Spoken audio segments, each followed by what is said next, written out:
박 대통령에 대한 탄핵 심판 선고가 임박한 가운데 휴일인 오늘도 헌법재판관 상당수가 출근해 막바지 자료 검토에 집중하고 있습니다.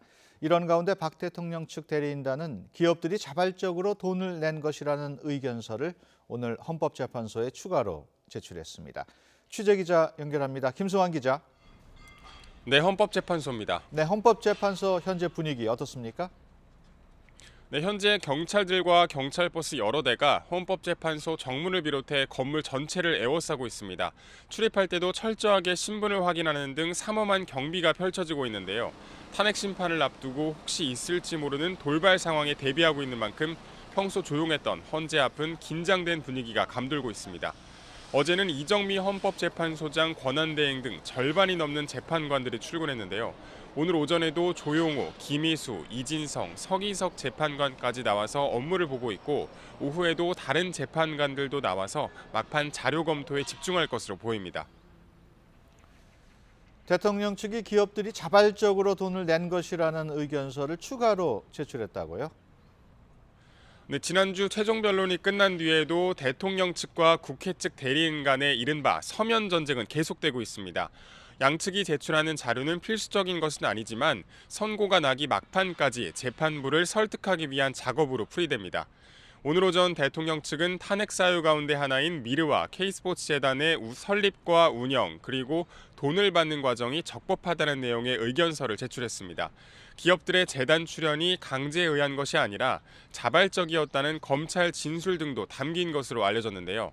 특히 대리인단은 노무현 정부 당시 변영균 전 대통령 정책실장이 신정아 씨의 미술관을 위해서 10여 개 기업에 수억 원대 후원금을 강요한 혐의로 기소됐다가 무죄 판결을 받은 사건과 비교하면서 기업들이 재단에 돈을 내게 한 것이 뇌물이나 직권남용 혐의에 해당하지 않는다는 내용도 포함했습니다.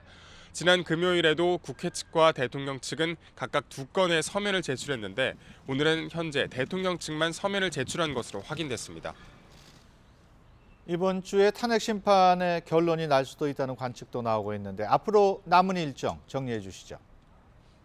네, 그동안 헌재는 이정미 권한대행의 퇴임 전에 탄핵 심판의 결론을 내겠다는 의지를 보여왔습니다. 재판부 7인 체제에서 나온 결정의 대표성과 신뢰성에 문제가 제기될 수도 있기 때문인데요. 이에 따라 이정미 대행의 퇴임 날짜인 오는 13일 전에 선고가 내려질 가능성이 큰 상황입니다. 앞선 노무현 전 대통령의 탄핵 심판대를 비춰보면 선고일 지정은 사흘 전에 예고됐습니다. 현재 모레쯤 최종 선거 날짜를 확정할 것이라는 관측이 많은데요. 모레인 오는 7일을 전후에 일정이 나오고 전례에 비춰 3일 뒤 결론이 나온다면 이르면 10일, 즉 이번 주 안에 탄핵 심판 결과가 나올 수도 있는 셈입니다. 재판관들은 대부분의 법리 검토를 마치고 그간 논의했던 내용을 토대로 쟁점을 정리한 것으로 알려졌습니다.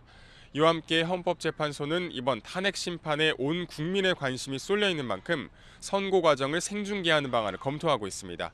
지금까지 헌법재판소에서 YTN 김승환입니다.